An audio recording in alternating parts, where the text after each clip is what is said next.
Hi hello ಎಲ್ರಿಗೂ ನಮಸ್ಕಾರ. ನಾನು ನಿಮ್ಮ ಪ್ರೀತಿಯ ಭಾವಜೀವಿ ಭಾವನಾ. ಈ ಒಂದು ಒಳ್ಳೆ ದೇವಸ್ಥಾನವನ್ನು ನಿಮಗೆ ತೋರಿಸ್ತಿರೋದಕ್ಕೆ ತುಂಬಾ ಖುಷಿ ಇದೆ. ನಾನು ಚಾರ್ಧಾಮ್ ಯಾತ್ರೆಯ 4ನೇ ದಿನವಾದ ಇಂದು ನಾನು ಒಂದು ಒಳ್ಳೆ ದೇವಸ್ಥಾನಕ್ಕೆ ಕರ್ಕೊಂಡು ಹೋಗ್ತಿದ್ದೀನಿ. ಈ ದೇವಸ್ಥಾನ ತುಂಬಾ ವಿಶೇಷವಾಗಿದೆ.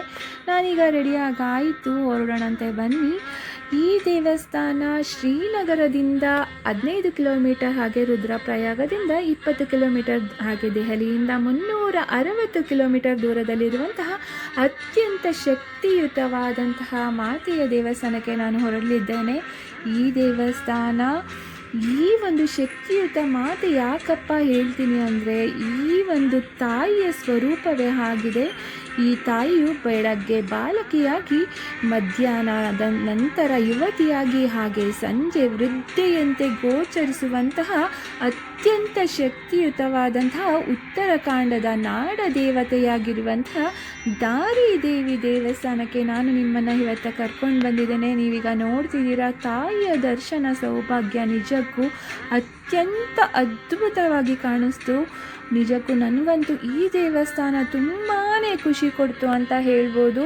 ಹಾಗೆ ಶಂಕರಾಚಾರ್ಯರು ಪ್ರತಿಷ್ಠಾಪಿಸಿದಂತಹ 108 ಶಕ್ತಿ ಪೀಠದಲ್ಲಿ ಇದು ಪ್ರಮುಖವಾದ ದೇವಸ್ಥಾನ ಅಂತ ಕೂಡ ಹೇಳಲಾಗುತ್ತದೆ. ದೇವಸ್ಥಾನ ಉತ್ತರಾಖಂಡ ರಾಜ್ಯದ ಶ್ರೀನಗರ ಹಾಗೂ ರುದ್ರಪ್ರಯಾಗಿಗೆ ಹೋಗುವ ದಾರಿಯಲ್ಲಿ ಸಿಗುತ್ತೆ. ನಿಜಕ್ಕೂ ಈ ದಾರಿ ದೇವಿಯ ದೇವಸ್ಥಾನ ಅತ್ಯದ್ಭುತ ಸುಂದರವಾಗಿದೆ. ಹಾಗೂ ಪ್ರಕೃತಿಯ ಮಡಿಲಿನಲ್ಲಿ ತುಂಬಾ ಸುಂದರವಾಗಿ, ಪ್ರಕೃತಿ ಮಾತೆಯ ಮಡಿಲಿನಲ್ಲಿ ಇರುವಂತಹ ಈ ದೇವಸ್ಥಾನ ನಿಜಕ್ಕೂ ಅತ್ಯದ್ಭುತವಾಗಿದೆ. ಪ್ರಕೃತಿಯ ತಾಣವೂ ಕೂಡ ಹೌದು. ಹಾಗೆ ಈ ದೇವಸ್ಥಾನ ತುಂಬ ಶಕ್ತಿಯುತವಾಗಿರುವಂತಹ ದೇವಸ್ಥಾನದಲ್ಲಿ ಒಂದಾಗಿರುವಂಥದ್ದು. ಹಾಗೆ ಇಲ್ಲಿ ನಾವು ತಾಯಿಯ ಶಿರದ ಭಾಗವನ್ನು ಮಾತ್ರ ಕಾಣಬಹುದಾಗಿದೆ. ಹಾಗೆ ಉಳಿದ ಭಾಗವನ್ನು ಮಂದಾಕಿನಿ ನದಿಯ ಕಾಳಿ ಮಠದಲ್ಲಿರುವಂತಹ ಉಳಿದ ಭಾಗವನ್ನು ಅಲ್ಲಿ ನೋಡಬಹುದಾಗಿದೆ.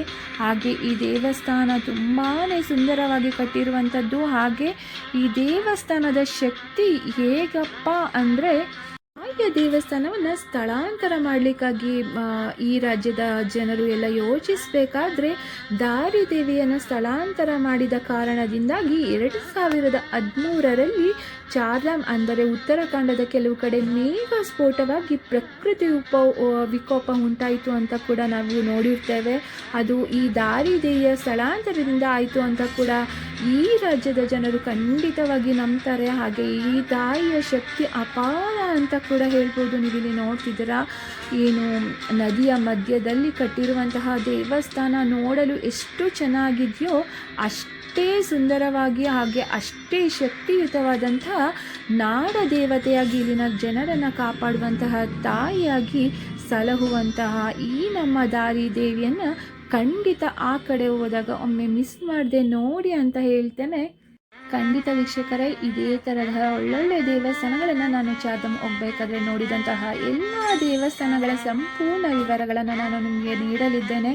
ಖಂಡಿತ ಮಿಸ್ ಮಾಡದೆ ನನ್ನ ಚಾನಲನ್ನು ವೀಕ್ಷಿಸ್ತಾ ಇರಿ. ಹಾಗೆ ಚಾನಲನ್ನು ಸಬ್ಸ್ಕ್ರೈಬ್ ಮಾಡುವ ಮುಖಾಂತರ, ಹಾಗೆ ಶೇರ್ ಮಾಡುವ ಮುಖಾಂತರ ನನ್ನನ್ನು ಪ್ರೋತ್ಸಾಹಿಸಿ ಅಂತ ಕೇಳ್ಕೊಳ್ತಾ ಇದ್ದೇನೆ. ಖಂಡಿತ ನಿಮ್ಮ ಯಾರಿಗೂ ನಾನು ನಿರಾಸೆ ಮಾಡಲ್ಲ. ಖಂಡಿತ ಇಂಚಿಂಚು ಮಾಹಿತಿಯನ್ನು ಕೊಡುವ ಪ್ರಯತ್ನ ಮಾಡ್ತೀನಿ. ನಾನು ನಿಮ್ಮ ಪ್ರೀತಿಯ ಭಾವಜೀವಿ ಭಾವನಾ. ಖಂಡಿತ ಒಳ್ಳೊಳ್ಳೆ ವಿಡಿಯೋ ಮುಖಾಂತರ ನಾನು ನಿಮ್ಮನ್ನು ಸ್ಪಂದಿಸಲಿದ್ದೇನೆ. Thank you so much.